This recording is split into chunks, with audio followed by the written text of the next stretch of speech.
এবার পুরো এলাকায় সরকারি আবাস হাউস ফর অল বা সবার জন্য বাড়ি প্রকল্পে তৈরি বাড়ির ফলকে বাধ্যতামূলকভাবে প্রধানমন্ত্রী আবাস যোজনা সহ নানা বার্তা লেখার নির্দেশ এলো। নির্দেশ পাওয়ার পরে উত্তর দিনাজপুরের রায়গঞ্জ, কালিয়াগঞ্জ, ইসলামপুর ও ডালখোলা পুরসভা আবাস যোজনার ফলক বদল নিয়ে তৎপরতা শুরু করেছে। প্রশাসন সূত্রে খবর, ফেব্রুয়ারি মাসে জেলায় কেন্দ্রীয় প্রতিনিধি দলের আসার কথা। তার আগে ফলক বদলে ফেলার নির্দেশ দেওয়া হয়েছে। নাম ফলক বদল না হলে কেন্দ্রীয় অর্থ বরাদ্দ থেকে পুরসভা বঞ্চিত হতে পারে।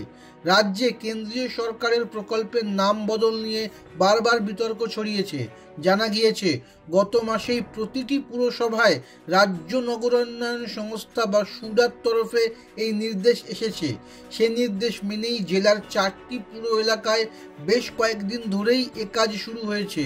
রায়গঞ্জ পুরসভার পুর প্রশাসক সন্দীপ বিশ্বাস বলেন, নির্দেশ মতো কাজ হচ্ছে। আগে গ্রামীণ এলাকায় সরকারি আবাস যোজনার ফলকে বাংলা আবাস যোজনার নাম মুছে প্রধানমন্ত্রী আবাস যোজনা লেখার ঘটনা ঘটেছে। শহরের সবার জন্য বাড়ি প্রকল্পের বাড়িতে তা ছিল না বলে অভিযোগ। বিরোধীরা তো বটেই, শাসক দলের পুরো প্রতিনিধিদের একাংশের অভিযোগ, এমন বহু মানুষ আছেন যাদের একাধিক পাকা বাড়ি থাকা সত্ত্বেও পুরসভার সৌজন্যে আবার নতুন বাড়ি পেয়েছেন। ফলক দেওয়া বাধ্যতামূলক হওয়ায় অযোগ্য হয়েও যারা বাড়ি নিয়েছেন তারা ধরা পড়ার ভয় পাচ্ছেন বলে দাবি বিরোধীদের। ইসলামপুর পুরসভার পুরপ্রধান কানাইয়ালাল আগরওয়াল বলেন, নির্দেশ কার্যকর করা হবে।